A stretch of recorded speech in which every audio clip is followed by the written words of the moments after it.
Sumainyo ang Panginoon. So, ngayon may pinagdiulog natin ang dakilang kapistahan ng Kristo Hari. So, bahagi yun na tayo ay pinadadaan ng buong kapal. Hindi lang mo bahagi ng udyat ng pagkatapos ng kalendaryo ng simbahan para sa taon ito 2025. Ngunit nawa, sa tinaw natin nakalipas ng mga linggo, nawa tayo ay maging tapat na tagasunod na Jesus hanggang wakas. Nawa tayo ay makita ng tunay ng pinagkaharian na Jesus na ating hari. So huwag natin kalimutan, sabi nga natin, isa sa bahagi na pagtugon natin sa panawagan kay Jesus, yung alin, pakikiisa natin kay Kristo. Ang tusin ko, tatlo yun. Yung pakikiisa natin kay Kristo. Kay Kristo bilang pari, pananalangin. Kay Kristo bilang propeta, tagapangaral, mabuting halimbawa, at pakikiisa natin kay Kristo bilang hari. Bilang hari. So ano yung pakikiisa natin kay Kristo bilang hari? Maayos na pangangalaga. Stewardship. Pwede rin ang pag-ibig ko. Bahagi ko. Pero maganda mo yung aming mga pagbasa kapag pinag-usapan natin yung pag-aari. Hindi lamang pinaglilikuran. Kumisa nandiyan yung tukso. Nalin, iligtas mo ang iyong sarili. Iligtas mo ang iyong sarili. Kasi ilang sinasabi, tinutuya sa Jesus. Nung siya ay nakapako sa krus, kung talagang ikaw ang hari ng mga Hudyo, kung ikaw ang Mesiyas, sabi nga natin sa ang elemento na ibinibigay ng pag-aari na Jesus ay nakalagay yun, siya ay yun ang kanyang pinamatayan, Ibre, Jesus na taga Nazareth, hari ng mga Hudyo. Pero hindi siya hari ng mga Hudyo. Siya ay hari natin. At bahagi yun na huwag namin kalimutan na alin. Sabi nga namin, elemento ng pag-aari. Saan yun? Para kung sa lumang tipan ay alin? Pagpapahid ng langis. Pikusan ng langis. Yun ang nakita namin sa aklat ni Propeta Samuel sa unang pagbasa. Siya ay pinuhusan ng langis sa ulo. Bahagi yun. Tayo, huwag natin kalimutan na tayo ay pinahiran ng langis. Kung tayo ay bininyagan. Kung tayo ay pinumpilan.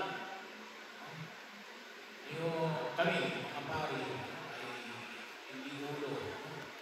Yung kamay ay pinahiran ng langis sa ating mga kamay. Pero yung isang pong sakramento na mayroong pagkakalit ng langis sa inyo, yung pagkapahid ng langis sa mga may sakit. Kaya huwag kayo matakot na magpapahid ng langis kahit na sa gitna ng inyong karamdaman. So para i-stick pa na kapag yung may sakit ng patawag ng pari, yung lumang kaisipan na alin na mamamatay na yan. Hindi mo. Sabi ko nga pagkikita sa kung magpapahid ng kayo ng langis o hindi, kapag oras na. Pero napakahalaga mo yun na mayandagin natin ang ating sakit. Pero yung hamon ng pagiging hari ay alin? Yung pangangalaga. Yung pagiging mabuting katiwala, yung paglilingkod, lalo-lalo na ngayon sa hamon na tinatahak natin ngayon, na alin na nawa tayo ay tunay na makiisa kay Kristong Hari. At kakibat ito na alin sa hamon ng pinamamanig natin sa inaarap ng bansang Pilipinas yung alin, yung paglaban sa korupsyon at sa paglaban ng alin, Padrino system. Ano ba yung Padrino system? Yung mayroong bata-bata, may amon-amon, kahit na mali, ay okay lang. Kahit hindi ka qualified, okay lang. Bakit? May padrino ka eh. May ninong ka, with quotation mark, uninan. Sabi natin, binabaka-baka ka.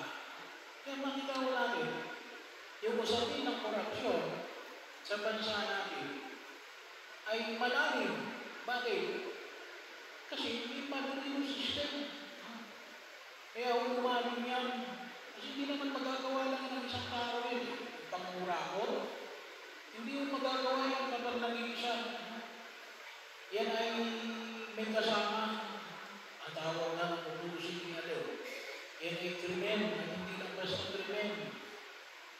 Organisadong krimen. Kasi magkakasama eh. Organized crime. Bahagi yan. At yun ay yan eh. Sabi na natin, dito nakakita natin korupsyon at sa Padrino system. Yung pag-isa natin kay Kristong Hari ay bahagi ho na kung saan ay mapagtibay natin na alin na labanan natin ang mga sistema na ito. Kasi kaya kung tayo humantong rito, kasi bakit inabayaan natin, inayaan natin, naging kalakaran na, tawag na natin na yung SOP, Standard Operating Procedure. Naging kalakaran na. Kaya, bahagi yun. Kung gusto sabihin namin, Father, hindi naman kami kasama dyan. Well, bahagi yun na kung saan makita ko natin na hindi naman maaari tayo, hindi naman tayo ang kontraktor, hindi naman tayo ang mga congressman, senador o mayor o governor o kung sino man, hindi naman tayo mga miyembro ng DPWH o anumang uri ng sangay ng gobyerno na kaakibat niya. Pero may mga bagay na minakailangan natin pag nilay-nilayan na alin. Sana umahantong tayo sa alin, sa usapin ng katarungan. Kasi yung maayos sa pamamahala ay tumutukoy sa alin, sa katarungan. Bahagi yun, mailagay mo yung dapat na bagay sa dapat niyang kinalalagyan. Sa dapat niyang kinalalagyan. Hindi sa pusat. Ngunit sa dapat, sabi na natin ngayon na dapat na nakatalaga sa bagay dito. Kaya kung tusin, kasama rin niya sa atin. Marami namang tusin. Yung sabi na natin, magbayad ng utang. Kung tayo may utang, magpasalamat tayo at tayo pinag-utang. Magbayad tayo kapag pinag-usapan natin na kailangan magbayad. Kung hindi man, kung wala muna tayo may bayad, makipag-usap tayo. Makipag-usap tayo ng maayos. Kasi yung bahagi rin yun yung maayos na pangangalaga na makita natin sa pagkilos natin.